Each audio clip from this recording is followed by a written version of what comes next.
Hola chicas, chicos, les comparto el video acerca del insulto como expresión, que es lo que estuvimos trabajando esta semana, ¿no? El día martes.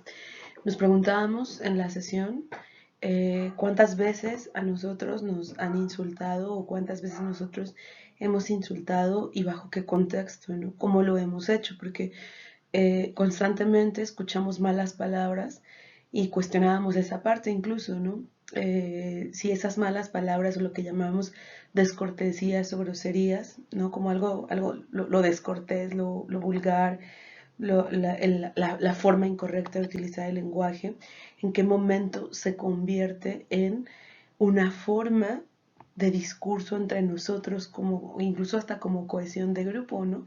O si simplemente el insulto es aquella expresión o mala palabra que es utilizada para menospreciar al otro, ¿no? Entonces nos preguntábamos en esta situación si el insulto es una mala palabra o una expresión que ofende, que nos agrede, que nos humilla, que nos violenta, o simplemente es una forma de discurso grupal que hemos utilizado a lo largo de mucho tiempo, ¿no? Entonces, esta fue la práctica de esta semana y los compañeros, las compañeras compartieron bastantes situaciones interesantes respecto a las formas en las que nos han insultado y menospreciado y nos dimos cuenta que es más fácil aceptar cuando nos han insultado, incluso aunque no sean malas palabras, aunque no sean groserías, ¿no? O sea, hablábamos, por ejemplo, el ser chaparro, el ser chaparra, el ser morena, moreno, negro, negra, se convierte en un insulto, ¿no? Prácticamente bajo un contexto,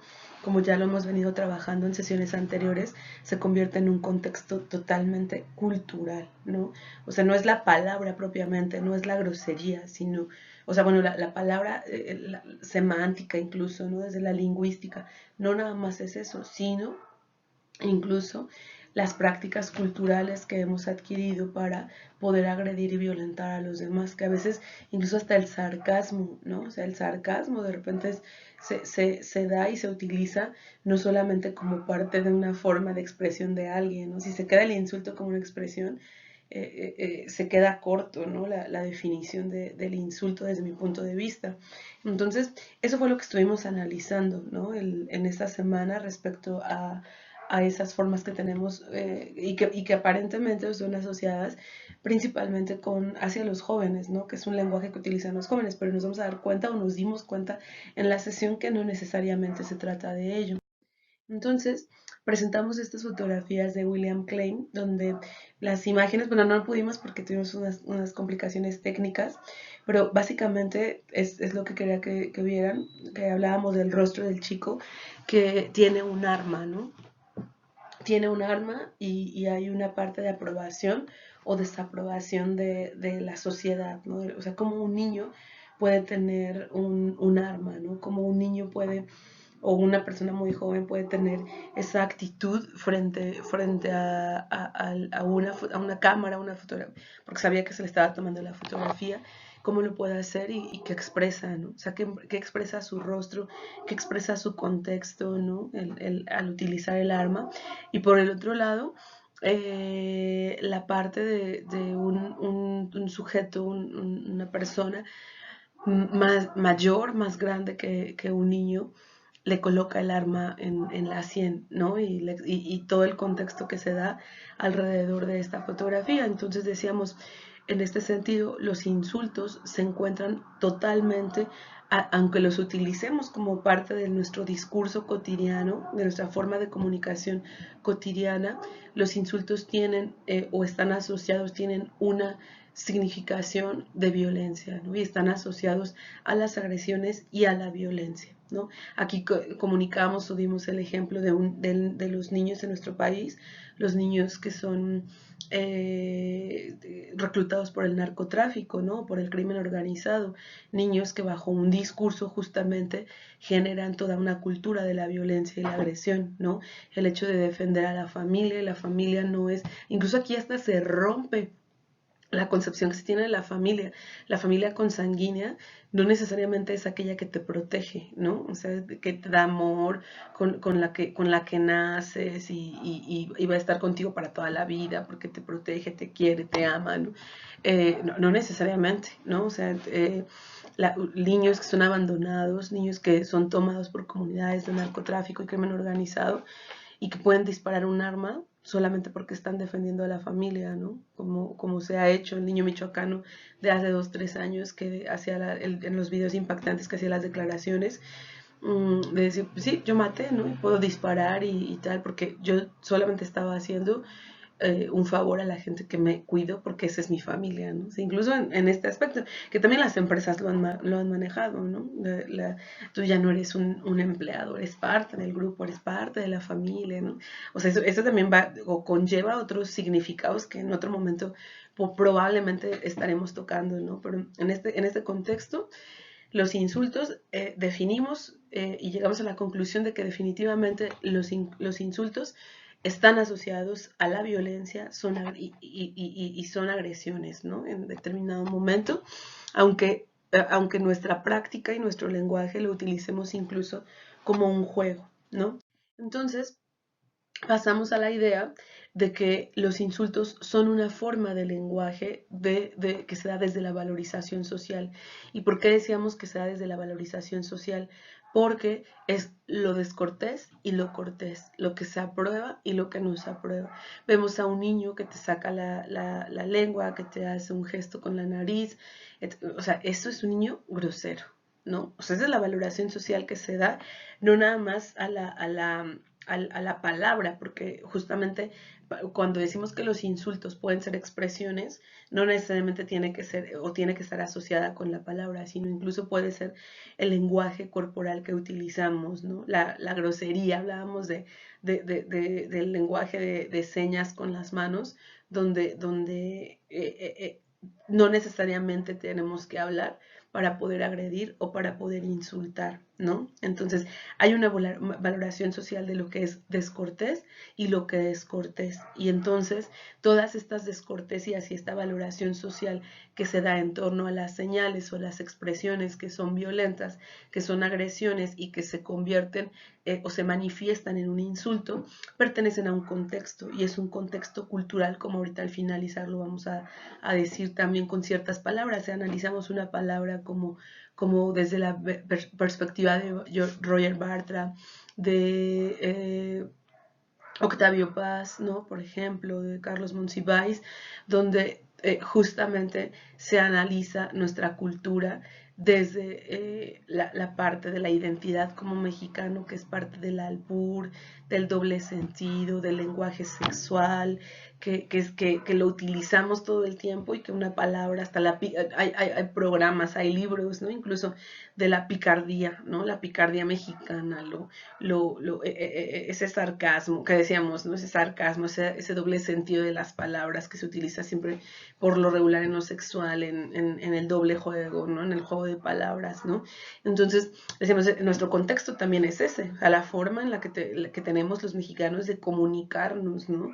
O sea, siempre hablábamos de la parte del doble sentido, por ejemplo, hasta en las películas, ¿no? Que era algo característico de las películas mexicanas, de algunas películas mexicanas con ciertos personajes, ¿no? De utilizar el doble sentido siempre bajo un referente sexual, ¿no? Y que eso es el contexto donde aprendemos incluso el lenguaje, y no nada más el lenguaje, sino la lengua misma, ¿no? Entonces, este tipo de insultos, también decíamos, descalifican, ¿no? Descalifican, menosprecian, demeritan a quienes, nuestras acciones, los sujetos y los objetos, ¿no? Por ejemplo, dándole seguimiento a lo que veníamos platicando anteriormente, hablábamos de las descalificaciones incluso a los olores, ¿no? Incluso a los lugares, ¿no? Lo decíamos, porque de repente el ser oaxaqueño se convierte en un insulto, ¿no? El ser un indígena en ciertos contextos, porque también la situación de ser indígena ha tenido un reconocimiento muy importante actualmente bajo proyectos culturales, etcétera, pero todavía da pena, ¿no? O sea, yo todavía conocí personas cercanas que les daba pena hablar su propia lengua, ¿no? O sea, hablaban por teléfono en su lengua y se iban más lejos, ¿no? Pero hasta que empieza un reconocimiento de las culturas, de lo diferente a una cultura dominante, hasta ese momento se comienza a hablar. Pero entonces vean, los insultos no solamente son groserías, no solamente son malas o lo que nos han enseñado desde esa valoración social, son malas palabras, sino los insultos también pueden ser palabras cotidianas, pero que se tornan en agresiones o son violentas porque descalifican acciones, descalifican lugares, descalifican sujetos, objetos, formas, prácticas. Todo eso lo descalifica y se convierte entonces en un insulto, ¿no? Y ese insulto totalmente es un indicador, digamos, de una agresión y es un indicador de violencia, ¿no? Hay diferentes niveles y diferentes tipos de violencia, pero esos son indicadores que pueden parecer tan simples y que nos podemos burlar de ellos, pero son un indicador de violencia de diferente grado, pero al final sigue siendo violencia, ¿no?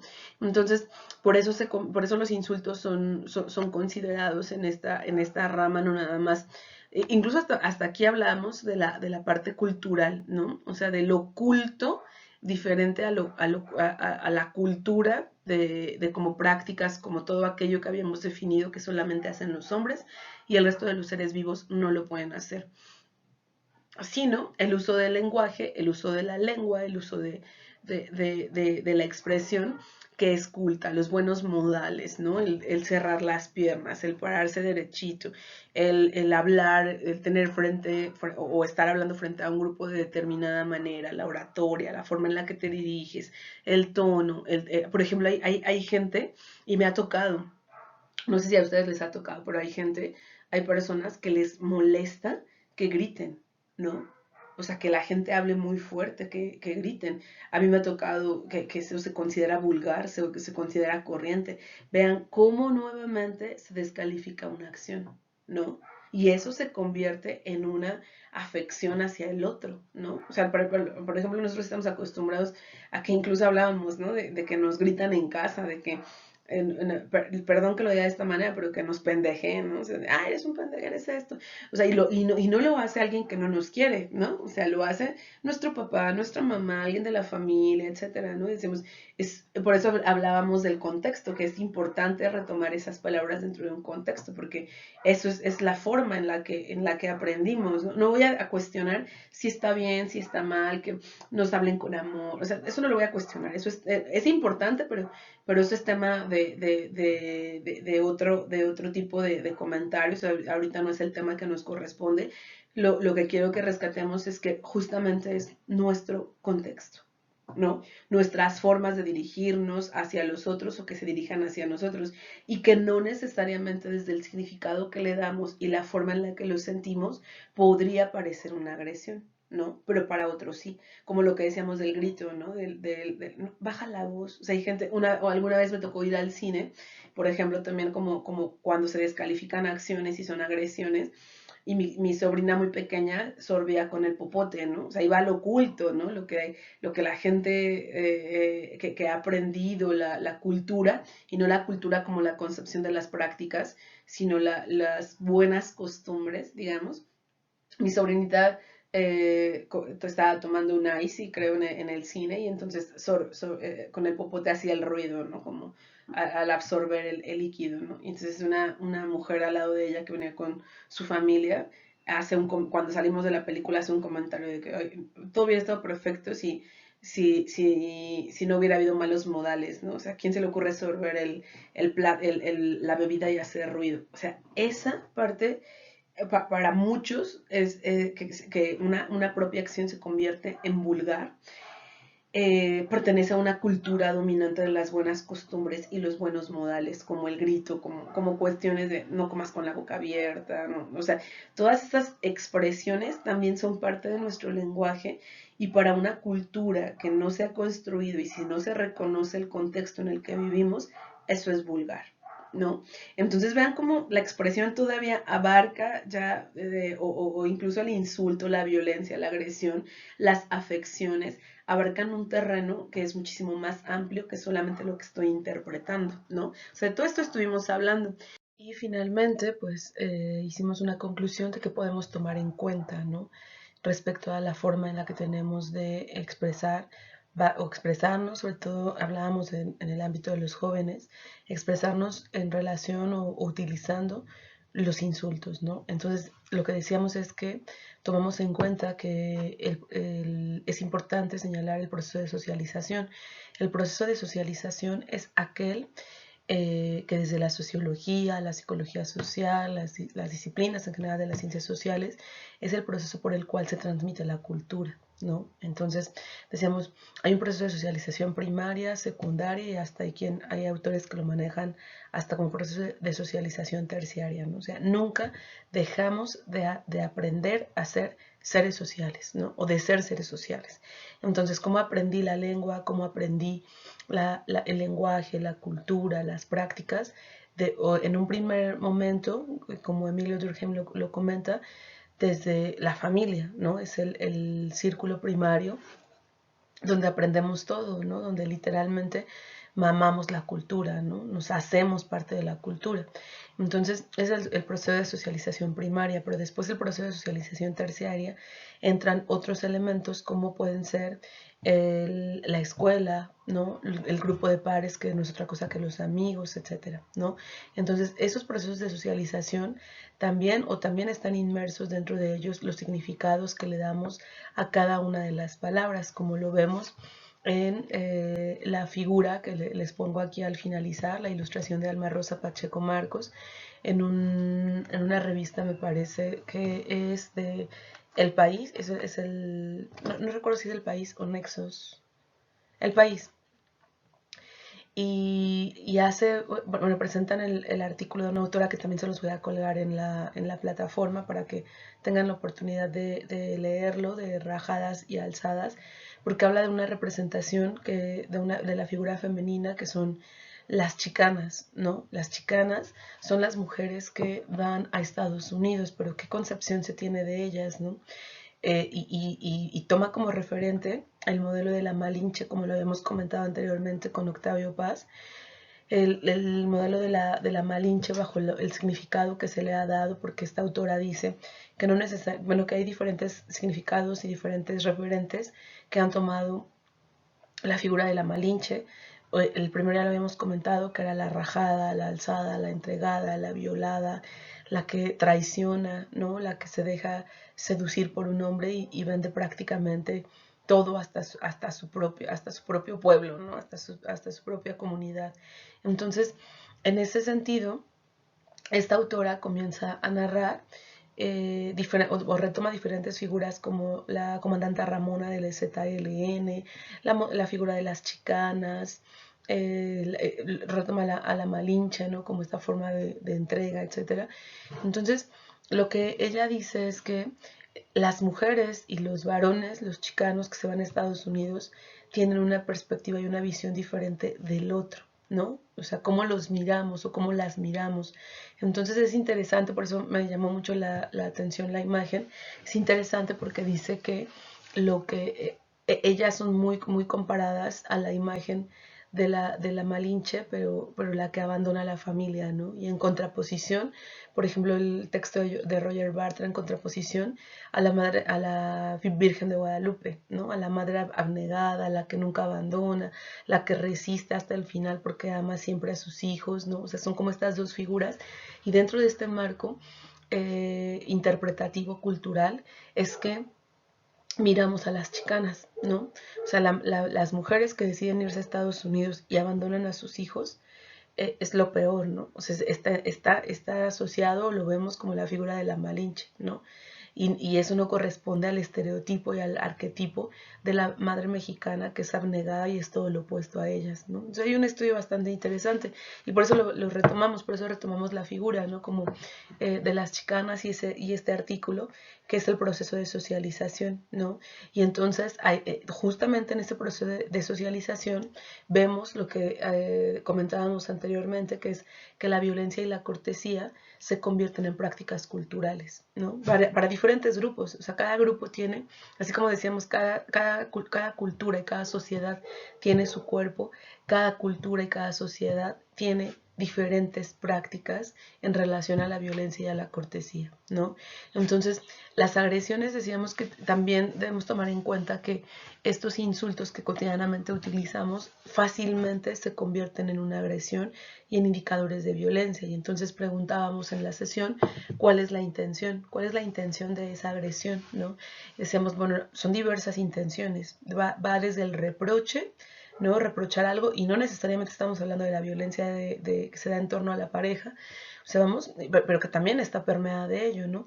Entonces va desde el reproche, desde el reclamar algo, ¿no? Por ejemplo, en el caso de la chicana, de la mujer chicana, se le reclama el haber dejado, el reproche es el haber dejado a sus hijos, a su familia, ¿no? ¿Por qué? Porque hasta es malinchista, ¿no? O sea, odia la cultura mexicana y se quiere ir a Estados Unidos porque hay una alabanza hacia esa cultura, ¿no? Entonces, ahí está el reproche, no nada más en relaciones de pareja, de amor, etcétera, ¿no?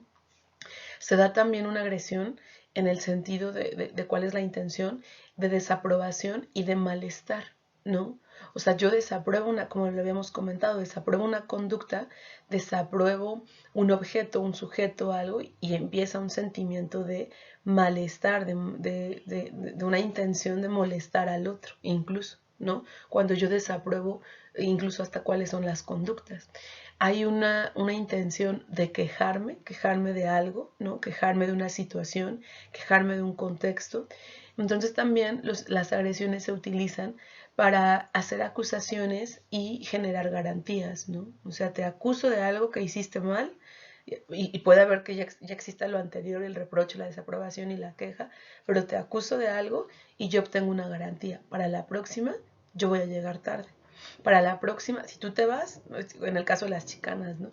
Si tú te vas, dejas a tu familia, entonces no regreses, ¿no? Porque ya no vas a tener hijos, porque ya no vas a tener familia. O sea, ven, es una garantía de preservar una práctica cultural. Y entonces viene la agresión, que es la más fuerte, que ya es la amenaza directa, ¿no? Una amenaza que es incluso ya dicha, hecha y asociada y apropiada por cualquiera de los dos sujetos, ¿no? O sea, es diferente la acusación y la garantía porque ahí hay bueno, es como muy sutil, ¿no? O sea, aunque hay indicios de amenaza, pero es como más sutil. Y en el caso de la amenaza ya es algo directo y que puede generar ya en una situación más complicada, que es propiamente la visualización y la percepción de una violencia, ¿no? De diferente tipo. O sea, no nos estamos enfocando en la violencia de género, ni en la violencia en la escuela, diferentes tipos de violencia en todos los contextos, intrafamiliar, de género, en el noviazgo, en la escuela, etcétera, ¿no? En todos los espacios. Entonces, aquí terminamos. Y la intención de este video fue totalmente que empezáramos a repensar cuál es la intención que tenemos nosotros cuando insultamos, ¿no? O sea, ¿cuál es la intención? ¿Cuál es en primer lugar, bueno, tendríamos que repensar esta forma en qué situaciones yo violento, yo agredo, yo insulto al otro. Y si la intención desde un principio era esa, agredirlo, violentarlo, ¿no? O sea, porque a veces ni siquiera somos conscientes de que al otro le estamos haciendo un daño, lo estamos agrediendo, ¿no? Y lo que decíamos, las malas palabras, las groserías, las utilizamos todo el tiempo como parte de nuestra cultura escolar, familiar, entre amigos, como modelo de referencias, incluso, ¿no? O sea, por ejemplo, lo hemos visto. Los profesores que hablan con groserías con los estudiantes, hasta hay una intención del verse buena onda, y eso les agrada en determinados momentos, y a muchos de ustedes, no digo que a todos, pero les agrada, ¿no? Porque entonces el profesor utiliza el mismo lenguaje que yo, ¿no? Y hay una cierta complicidad entre ambos, ¿no? O sea, ven que pueden ser diferentes el momento, las situaciones o las intenciones de las agresiones y de los insultos, dependiendo de justo lo que decíamos, del contexto en el que lo estamos ocupando, ¿no? Entonces, eso es lo que debemos tomar en cuenta, ¿no? Y señalar propiamente que desde mi punto de vista, los insultos siempre y las groserías siempre connotan una situación de violencia y de agresión que puede ser implícita y explícita, aunque o aunque a nosotros no nos parezca, o aunque incluso al otro no le parezca que es violento, ¿no? Desde mi punto de vista, pero lo vamos a ir desglosando, lo vamos a ir trabajando poco a poco en la parte del taller, como lo comentábamos en esta sesión, que más que estar explicando todo esto, nos centramos en las experiencias que cada uno de ustedes tiene, de cuándo se ha sentido agredido y cuándo se ha sentido insultado, y cuándo nosotros en la vida cotidiana hemos insultado y agredido al otro por medio de nuestro lenguaje y por medio de nuestra lengua, ¿no? Entonces, espero que se puedan conectar el próximo martes. Vamos a estar hablando de sus proyectos y me gustaría que nos acompañaran, porque sobre todo la gente que tiene muchas dudas respecto al proyecto y que todavía no logra puntualizarlo, estaría bien que se conectara. Les envío un fuerte abrazo y saludo para ustedes y su familia, esperando que se encuentren muy bien. Saludos cordiales.